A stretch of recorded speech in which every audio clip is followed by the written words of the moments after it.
እዚህ አሁን አንድ ምሳሌ ልንገራ የፎሬክስ ቢሮዎች አሉ አይደለም ስንት ዜጋችን ነው የፎሬክስ ቢሮ ሄደ መመንዘር ህገወጥ የሚመስለው አለ አይደለም አዲስ ነው አየር ስለምን ነው የለመደው ብሔራዊ ቲያትር ነው አካባቢ ሄዶ ተደብቆ $100 መዘርዘር ነው የለመደው አሁን ህጋዊ የሆኑ የፎሬክስ ቢሮዎችም እንደዛ የሚመስለው ሰው አለ አይደለም ማንኛውም ሰው ሄዶ እስከ $10,000 ድረስ በፈለገው ጊዜ መመንዘር ይችላል ወደ ውጭ ሲሄድ መግዛት ይችላል ይሄ ዶላር ላይ የነበረንን የተሳሳተ አታይ የሚቀየር ስራ ነው እነዚህ ነው ውጭ ምንዛሪ ቢሮዎች እናስፋፋለን ተጨማሪም ካሉ ፈቅደን ወደ ስራ እንዲገቡ እናደርጋለን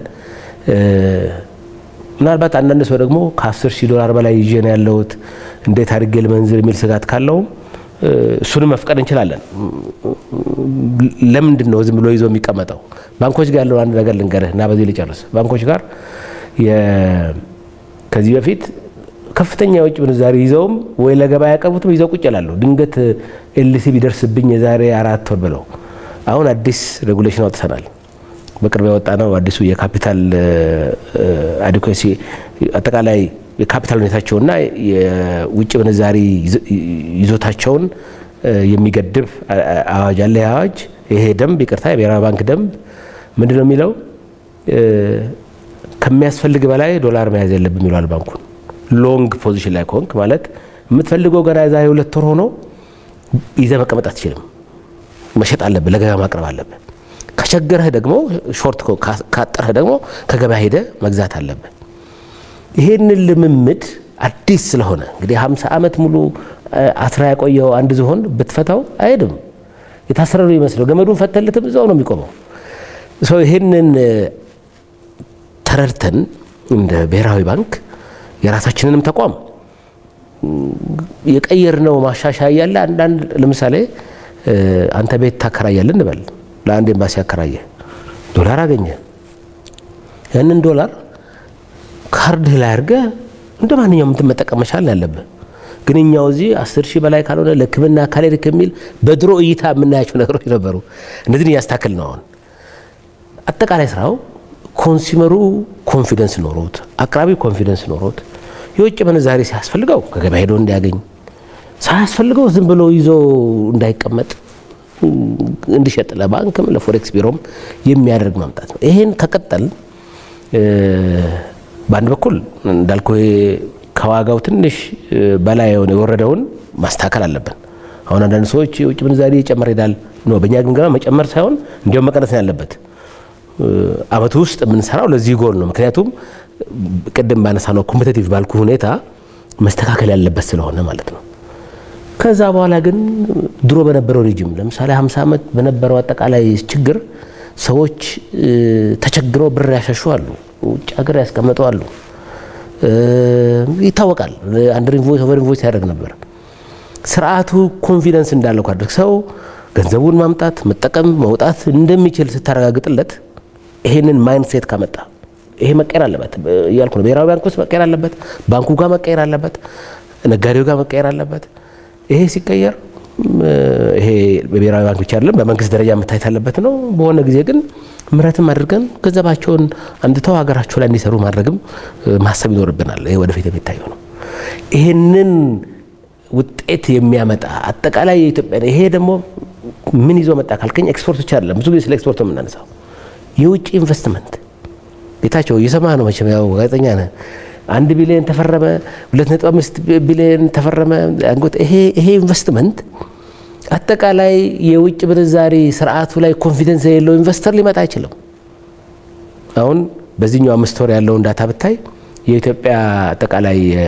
ከረንት አካውንትም ካፒታል አካውንትም ፖዚቲቭ ነው ማለት ነው ካወጣነው በላይ ያገኘነው ነው የሚበልጠው ማለት ነው ይሄ አንዱ የሆነበት ምክንያት የሐዋላ ስለጨመረ ኤክስፖርት ስለጨመረ እንዲሁም የውጭ ምንዛሪም የውጭ ኢንቨስትመንትም ስለጨመረ ነው ይሄንን ያመጣ የኢትዮጵያን ኢኮኖሚ ያነቃቃ ኤክስፖርት ስንል ደግሞ ከዚህ በፊት አሁንም ቢሆን ያው ቡናና ወርቅ ብዙ ድርሻ አለው ግን በጣም ደስ እያለኝ ያለ ነገር ልንገርህ አንዳንድ ዘርፎች ላይ በነቃቃት እያየን ነው ኤሌክትሮኒክስ ለምሳሌ ኤሌክትሮኒክስ 10 እጥፍ ነው ኤክስፖርት ያደገው በዚህ 5 ወር 10 እጥፍ ትንሽ ነው መጠኑ ግን ትንሽ መሆኑን አትይ ማኑፋክቸሪንግ ሪስፖንድ ማድረግ የጀመረ እንዳለ ነው የሚያሳይ ይሄ ከንትኑ ጠፍቶ የነበረው ጫት ተመልሶ እየመጣ ነው። ሌሎችም ይቀሩን አሉ። አሁን የጥራጥሬ የቅባት እህሎች ላይ ገና ነው። ይሄን መምጣት አለብን፣ ሪስፖንድ ማድረግ አለበት። ዋጋው ልክ ከሆነ ኤክስፖርቱ መሄድ አለበት። እዚህ ከሚመለከታቸው ተቋማት ጋር ተቀናይተን እንሰራለን። ግን በአጠቃላይ የውጭ ምንዛሬ ስርዓታችን ዶላር ማለት አንድ ከሌላ ሀገር የምንጋይበት ሸቀጥ ነው። በዛ እይታ የሚታይ ማስገባት ማስወጣት ከባድ የማይሆንበት ልክ እንደ ማንኛውም የጎረቤት ሀገር እንዲሆን ነው የምንሰራው ማለት ነው። ስንጀምርም በአንድ ምሽት ያልቃል ብለን ለመጀመር ነው። ቻሌንጆች አሉ፣ ግን በጥሩ ሁኔታ እየሄደ እንዳለና ቀጣይ ስራዎችም እንዳሉን ለማንሳት ፈልጌ ነው። ጌታችን የውጭ ምንዛሪ እጥረት አለው አሁን ኢኮኖሚ ውስጥ ምን ያህልስ የተረጋጋ ነው የውጭ ምንዛሪ ግብይቱ ማለት እንችላለን? ኢኮኖሚ ውስጥ የውጭ ምንዛሪ እጥረት የለም፣ በአጠቃላይ በኢኮኖሚ ደረጃ ማለት ነው። እንደነገርኩ ለምሳሌ እኛ ክምችት የዛሬ አመት ተኩል እንደርስበታለን ያለውን ዛሬ ደርሰናል ኦሬዲ። ይሄ የሚያሳይህ የተሻለ ሁኔታ እንዳለ ነው። ግን ምንድነው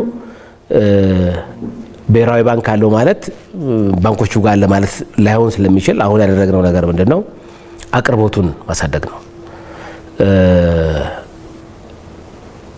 ለ3 ወር ፕሮግራም ወጥተናል፣ አይተሃል ብዬ አስባለሁ። በየ2 ሳምንቱ ጨርታ እያወጣን ነው ማለት ነው። ይሄ ለምሳሌ አንድ ባንክ የውጭ ምንዛሪ የሚያስፈልገው ገና በጥር ከሆነ ዛሬ መጋፋት የለበትም። ቢኮዝ ጥር ላይም እንደምናቀርብ ስንት እንደምንሸጥ ኦልሬዲ አሳውቀናል ማለት ነው። ይሄ በትንሹ ነው እንደውም አክሽኑን ያወጣነው። ከዚህም በላይ ካስፈለገ ጥረቱን እያየ 90% ጀማሪ ትሬደሮች የሚሳሳቱበት ነገር ምን እንደሆነ ታውቃለህ? ሰላም ውድ ፌክስ ትሬዲንግ ኢትዮጵያ ፋሚሊዎች፣ ቪዲዮቼ እየታዩ ስላልሆነ ሁላችሁም ላይክ እና ሪፖስት እንዲሁም የቻላችሁትን ያክል ኮፒ ሊንክ በማድረግ ቪዲዮን ጀምሩ። ረጃጅም ቪዲዮችን በዩቲዩብ ቻናላችን ላይ ፖስት ስለምናረጋላችሁ ካሁኑ ሰብስክራይብ በማድረግ ጀምሩት። ፒዲኤፎችን ለምትፈልጉ ጀማሪዎች አዳዲስና ወቅታዊ ነገሮችን ለማግኘት የቴሌግራም ቻናላችንን ጆይን በማድረግ ከኛ ጋር አብራችሁ መስራት ትችላላችሁ። እንዲሁም ደግሞ በኢንስታግራም እና በፌስቡክ አካውንት ፔጃችን ላይ ገብታችሁ አዳዲስና ወቅታዊ ነገሮችን እዛም እንዲሁ ማግኘት ትችላላችሁ። አመሰግናለሁ። ወደ ቪዲዮ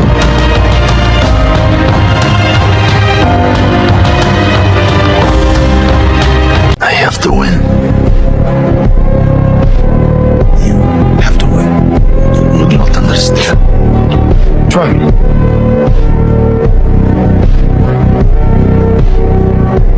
God has given me a gift.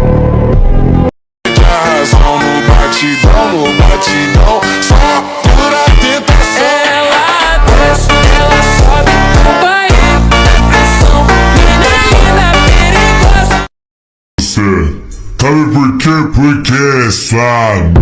Eu vou pegar e laraiaraia. Só vou pegar. ስለ ፎሬክስ ትሬዲንግ እነዚህን ሶስቱን ጥያቄዎችን ካላወቅ ፎሬክስ ትሬዲንግን እንዳትጀምር ይቅርብ።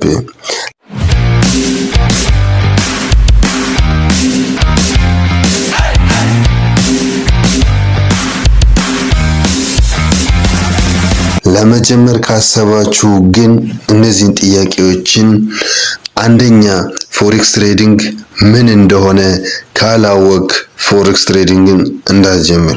በሁለተኛ ደረጃ ፎሬክስ ትሬዲንግ እንዴት እንደሚሰራ ካላወቅ ፎሬክስ ትሬዲንግን አትጀምረው።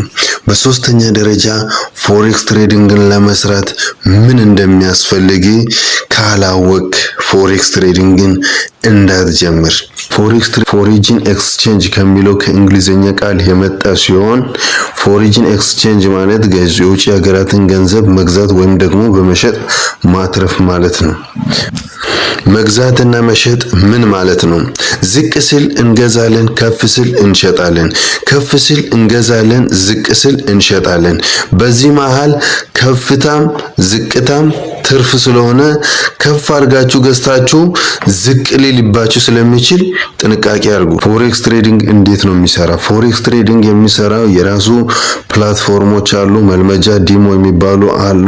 ቻርቶችን የምታዩበት ትሬዲንግ ቪው የሚባሉ ፕላትፎርሞች አሉ። ትሬድ የምታደርጉበት ደግሞ ሜታ ትሬደር 4 ትሬደር 5 የሚባሉ አሉ። እንዲሁም ደግሞ ብሮከሮች አሉ። እነዚህን ሁሉ ሳታውቁ እንዳትጀምሩ። በሶስተኛና የመጨረሻው ፎሬክስን ለመጀመር ብዙዎቻችሁ ስልክ ነው ያለኝ ታብሌት የለኝም ብላችሁ ትጨናነቃላችሁ። በስልክም በላፕቶፕም ይቻላል። ነገር ግን ይበልጥ አስፍታችሁ ነገሮችን ለማየት ቀለል እንዲላችሁ ላፕቶፕ አስፈላጊ ነው። ከሌለም ግን ችግር የለውም።